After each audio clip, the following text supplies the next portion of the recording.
একজন গ্রাম্য সাহাবী নবী করিম সাল্লাল্লাহু আলাইহি ওয়াসাল্লামের মসজিদে নববীতে এসে হাজির হলেন। এসে বলতেছেন, মুহাম্মদ, তোমার কাছে নাকি দেও আসে, দেও, ওই দেও নাকি কি যেন শিখাইয়া যায়, আমি শিখব। আমি ওই দেও যেসব জিনিস তোমাকে শিখাইয়া যায়, আমি ওই জিনিস শুনতে চাই, আমার শুনতে বড্ড ভালো লাগে।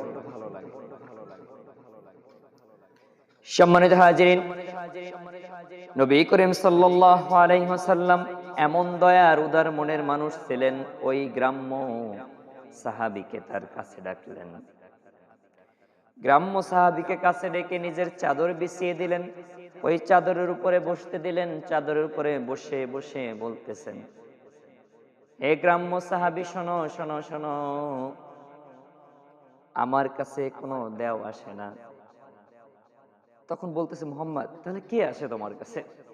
নবী করিম সাল্লাল্লাহু আলাইহি ওয়াসাল্লাম পিঠে হাত দিলেন, বলতেছেন, হে সাহাবী, আমার কাছে কোনো দেও আসে না, আমার কাছে আসে হলো হযরতে জিবরিল আমিন আলাইহিস সালাতু ওয়াস সালাম। কে এই জিবরিল, তুমি চেনোনি? যে না, আমি চিনি না।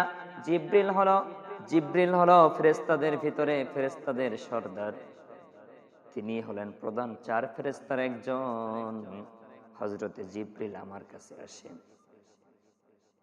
এরপরে তুমি যে বলেছো যে আমাকে মন্ত্র শিখায়, আমাকে কি যেন কি বলে যায়, ওটা কোনো মন্ত্র না, ওটা হলো কালামুল্লাহ, আল্লাহর কিতাব আমার উপরে নাজিল করে হযরতে জিবরিল আলাইহিস সালাতু ওয়াস সালাম। গ্রাম্য সাহাবী তখন বলতেছেন, আমি তো ওইটাই শুনতে এসেছি, আমাকে শোনাও, আমি ওটাই শিখব। বর্তমান যুগের ছেলেমেয়ের শিক্ষা নামক জিনিসের প্রতি আগ্রহ নাই। মুরব্বি থেকে শুরু করে ছোট্ট বাচ্চা পর্যন্ত শিক্ষা নামক জিনিসের কোনো আগ্রহ নাই। এরপরে বিশ্বনবী সাল্লাল্লাহু আলাইহি ওয়াসাল্লাম ওই গ্রাম্য সাহাবীর শানে ডাক দিয়ে বলেন, হে সাহাবী, তোমার ভাগ্যটা বড় ভালো, ভাগ্যটা বড় ভালো।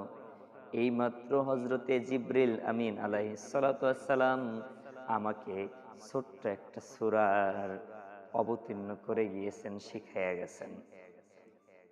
এমন একটা সূরা শিখিয়েছেন, যেই সূরাটা একবার পাঠ করলে পবিত্র কালামুল্লাহ শরীফের 10 পারা কোরআন শরীফ খতমের সওয়াব আমলনামায় দেওয়া হবে। 2 বার পাঠ করলে কালামুল্লাহ শরীফের 20 পারা কোরআনের তেলাওয়াতের সওয়াব আমলনামায় দান করা হবে। 3 বার যদি কোনো উম্মত পাঠ করতে পারে, তাহলে তার আমলনামায় 1 খতম কোরআনুল কারীম তেলাওয়াতের সওয়াব দেওয়া হবে। ওই গ্রাম্য সাহাবী আগ্রহ নিয়ে বললেন যে, মুহাম্মদ, আমাকে ওইটাই শোনাও, আমি ওইটা শুনতে চাই। এরপরে নবী করিম সাল্লাল্লাহু আলাইহি ওয়াসাল্লাম সূরাতুল ইখলাসের 3 খানা আয়াত তেলাওয়াত করলেন। বিসমিল্লাহির রহমানির রহিম। কুল হুয়াল্লাহু আহাদ, আল্লাহুস সামাদ, লাম ইয়ালিদ ওয়া লাম ইউলাদ ওয়া লাম ইয়াকুন লাহু কুফুয়ান আহাদ। গ্রাম্য সাহাবী শুনে বলতেছেন, মুহাম্মদ, আরেকবার পাঠ করো। এরপরে নবী করিম সাল্লাল্লাহু আলাইহি ওয়াসাল্লাম আবার পাঠ করলেন সূরাতুল ইখলাস। এবার ডাক দিয়ে বলতেন, হে মুহাম্মদ, আমার মুখস্থ হয় না, আবার পাঠ করো। এরপরে বিশ্বনবী সাল্লাল্লাহু আলাইহি ওয়াসাল্লাম আবার পাঠ করলেন। এরপরে আবার ডাক দিয়ে বলতেছেন, মুহাম্মদ, আমার মুখস্থ হয় নাই, আবার পাঠ করো। যতক্ষণ পর্যন্ত এই গ্রাম্য সাহাবী তার দিলের ভিতরে, কলবের ভিতরে সূরাতুল ইখলাস না ঢুকাইছে, ততক্ষণ পর্যন্ত নবীর মাধ্যমে শিখতেছেন। এরপরে যখন দিলের ভিতরে নবী করিম সাল্লাল্লাহু আলাইহি ওয়াসাল্লামের উপরে নাজিলকৃত কিতাব কালামুল্লাহ শরীফের সূরাতুল ইখলাস ঢুকে গিয়েছে, তখন তিনি চিৎকার করে বলতেছেন, আমার আল্লাহ ভালো, আমার আল্লাহ ভালো, আমার আল্লাহ ভালো, আমার আল্লাহ অল্প তেলাওয়াতে বেশি সওয়াব দেয়, আমার আল্লাহর মতো আল্লাহ নাই।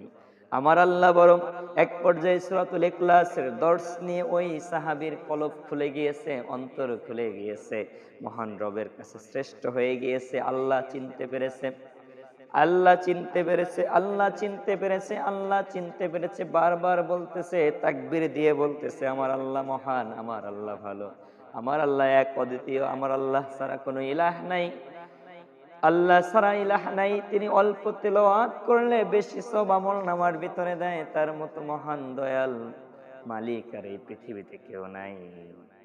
এই ঘটনা দেখে এক সাহাবী হযরতে আউফ রাদিয়াল্লাহু তাআলা আনহু ওই সাহাবীকে জড়িয়ে ধরলেন, গ্রাম্য সাহাবীকে জড়িয়ে ধরে হাউমাউ করে কান্না করে দিলেন আর বলতেছেন, হে ভাই আমার, তুমি মালিককে চিনতে পেরেছো, আল্লাহকে চিনতে পেরেছো? নবী করিম সাল্লাল্লাহু আলাইহি ওয়াসাল্লামকে ডাক দিয়ে বললেন, ইয়া রাসূলুল্লাহ, ইয়া হাবিবাল্লাহ, আমি এই গ্রাম্য বেদুইন সাহাবীকে, গ্রাম্য সাহাবীকে, আমি এই গ্রাম্য সাহাবীকে আমার তরফ থেকে কিছু হাদিয়া দিতে চাই, আপনি যদি অনুমতি দেন। নবী করিম সাল্লাল্লাহু আলাইহি ওয়াসাল্লাম বলেন যে, কি হাদিয়া দিবা?